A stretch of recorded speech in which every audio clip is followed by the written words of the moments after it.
Another pattern that's very interesting that I stopped was victim-orientated thinking. In other words, blaming the world for how I felt. And I started that about the same age, about 19. And that was the best thing I think I've ever done in my life. Because every time we turn ourselves into a victim, no matter what's happening, every time we turn ourselves into a victim, we hurt ourselves.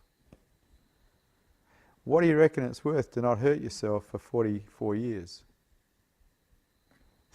You couldn't put a dollar price on it, could you? And all we're talking about is actually witnessing the mind, seeing something we don't like, and then stopping it. And then stopping it often enough until it doesn't start anymore, because the default pattern's broken.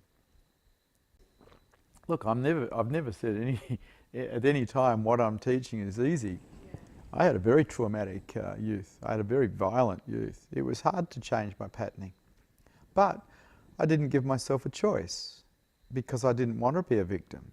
I could see clearly that you have to volunteer to be a victim, and every time you volunteer, you're likely to get angry and anger's a form of violence.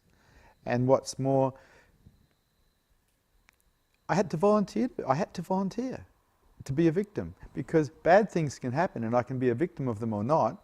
I can just see it as this is what is, rather than it's someone's fault or that's up to me. Usually, well, to be a victim you have to be blaming. You can blame three things pretty much. Yourself, someone else, or a situation. But it's all blame. It's you basically not taking responsibility for how you feel. At a very basic level. And acceptance that things just happen.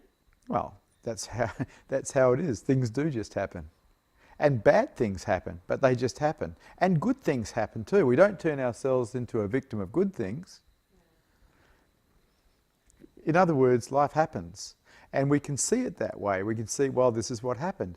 The moment we go into, oh, that's really bad, or that's really good, we're kind of starting to lead ourselves into the potential of being a victim. The judging. Yeah, the judging, yeah. Life is just the way it is. We're pre-programmed. It seems we're pre-programmed to resonate so much with negativity. It's true. It seems to have so much more of an impact on us than the positive. It's true. And it's hard to change. We weren't born like that. We were born pretty clean slated, but then our parents taught us how to be victims.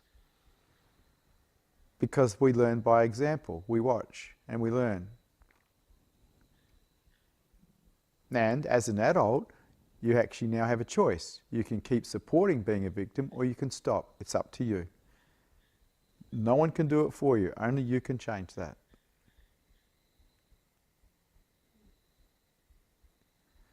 See, when I first heard this, when I was 19, it was like, wow, that's great news. Because I had never examined my victim-orientated mind. I had never examined why I was such an angry young man. And it was because I was constantly turning myself into a victim of situations. And that anger, in my case, was quite violent. So it was a great thing to get out of. It was also great to not get involved in anger, because anger is another form of violence. It does take discipline, yeah. But not from a harsh place, from a gentle place. Yeah, from a place of love. Well, acceptance and care. You hold yourself in a certain tenderness. You become your own best friend instead of your own worst enemy.